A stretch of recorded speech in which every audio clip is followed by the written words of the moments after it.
There is no denying that Washington, D.C. is facing a problem with the elderly.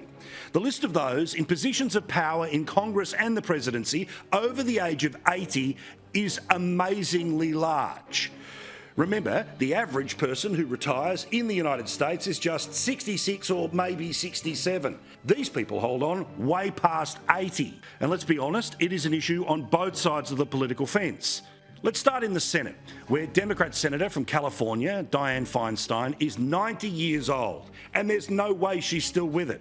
Meantime, on the Republican side, Senator Charles E. Grassley is 89. In the House, Democrats, Grace F. Napolitano is 86. Eleanor Holmes Norton, also a Democrat, is 86. Still with the Democrats, Bill Parcells Jr. is 86.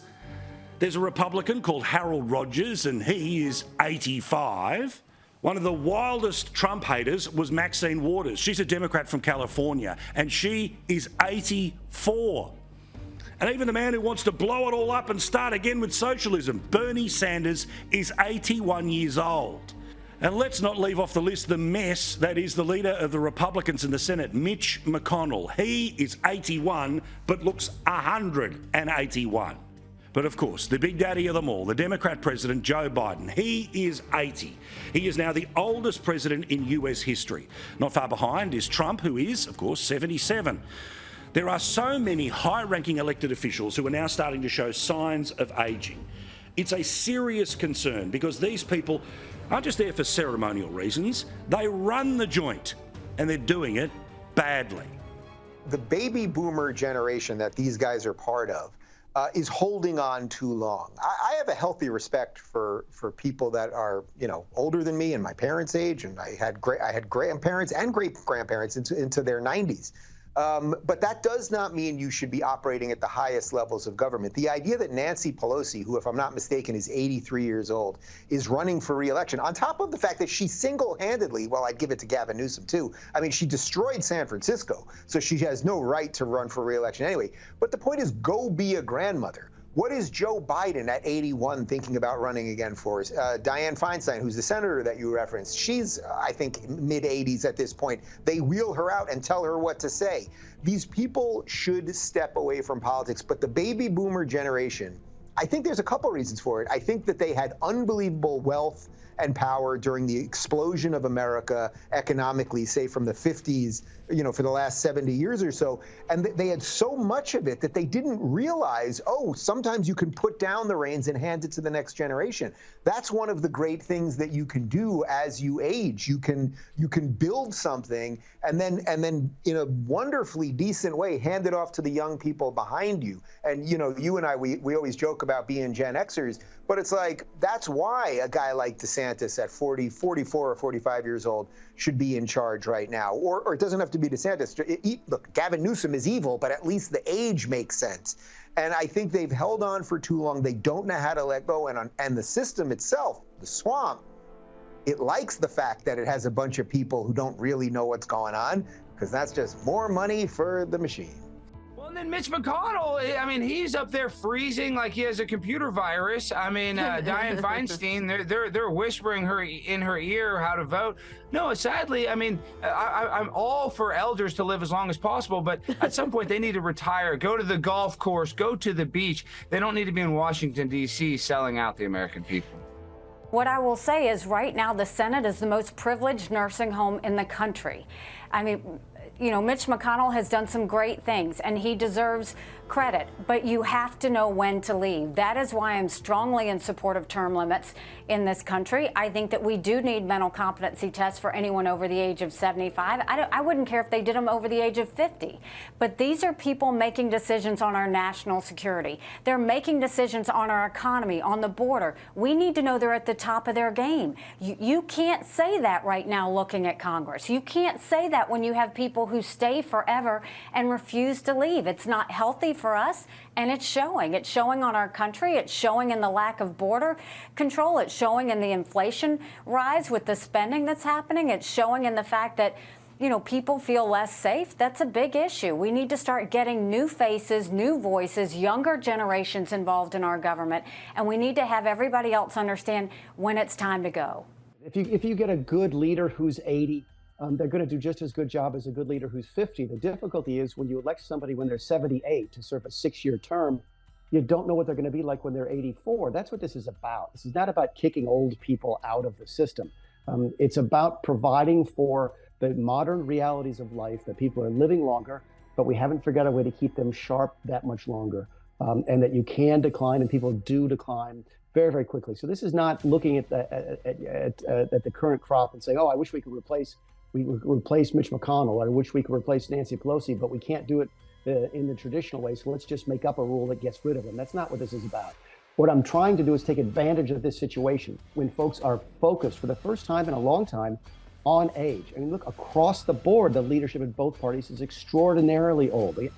I'm 56, and there are some people in the Senate more than 30 years older than I am. So this is a unique moment in time where I think folks across the aisle, folks who not even engaged in politics, are talking about age in a way they haven't done in the past. Now, we could sit here and show you all day examples of Joe Biden falling up the stairs, not knowing what he's doing, or mumbling his way through a press conference. But recently, when he was in Vietnam, this was about as bad as it gets. He just hasn't shared it with me. But I tell you what, I don't know about you, but I'm going to go to bed. And let's see, I'm just following my orders here.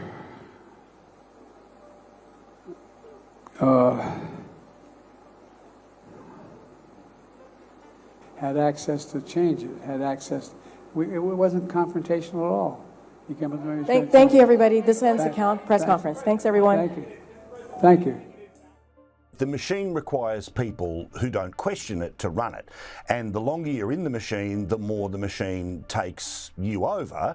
We know what happens if you try to resist the machine. Well, they'll find a way to either criminalise your behaviour or certainly scandalise your behaviour. Is that part of it too, that one of the reasons why these people stick around so long is because they are no threat to the system when they have been the system for so long? Exactly, which is the funniest part of Joe Biden's existence at this point. If you think about it, go back to the guy that he was VP for, Barack Obama. Barack Obama ran on hope and change. The whole idea was everybody before me was a racist and a bigot and the system's evil and blah, blah, blah. Then you have your years of Trump, post-Obama, and Joe Biden comes in. To me, that was the ultimate signifier that the Obama years were the failure, because Biden, before this presidency, had 47 years between being a senator. I think he was a congressman before that, and then vice president and everything else. He's been as big of a swamp creature as possible. So in some ways, his zombified presence, whatever it is that he is, when he poorly reads off the cue cards, or he calls on somebody that, you know, he's already got the question for, or he reads or poorly reads off the teleprompter, et cetera, et cetera. He's the perfect front for the machine, because it's like nobody can look at him. I don't think there's anyone that's looking at this guy that is honestly like, oh, he's really in charge. It lends itself to the idea that somebody's in charge, but it ain't these people. And most of us don't know what to do with that. Like, what do you do with that? You know, when you are 80 years old and you start falling, you don't get better, you don't get stronger. You go into your 80s the way you're going to be, and that's probably the best you're going to be. And so while I'm very sorry for President Biden that he's having this deterioration, I'm more sorry for us that if something happens to him, we're stuck with her. And the one thing that seems to unify us across partisan lines here in the United States is we don't want her. She's the last person we want. And what if this goes on, Paul? I mean, think about him. This is how he is right now, 6 years out from the point he'd be when he ended his second term, if he were to be reelected. 6 years. Imagine this man who is having trouble stringing sentences together, making sense, knowing who's alive, who's dead, including sometimes himself, falling down, endangering himself around every turn. Like, imagine that person 6 years from now, how he's going to be. And leader of the free world, right? The commander-in-chief with access to the nuclear codes. That's if he makes, that's best case.